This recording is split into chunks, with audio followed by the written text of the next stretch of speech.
প্রধান যে ভূমিকা রেখেছেন তার জন্য তিনি অবশ্যই প্রশংসার দাবিদার, কিন্তু সেনাপ্রধানকে প্রমাণ করতে হবে তিনি আসলেই নায়ক নাকি খলনায়ক।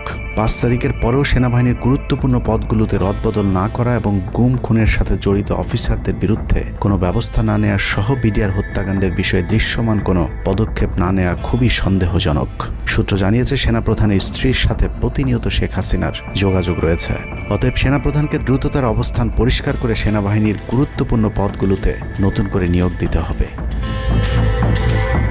সেনাবাহিনীর জুনিয়র এবং মধ্যম সারির অফিসার এবং সৈনিকদের সবসময় দেশের স্বার্থে যুদ্ধের জন্য প্রস্তুত থাকতে হবে।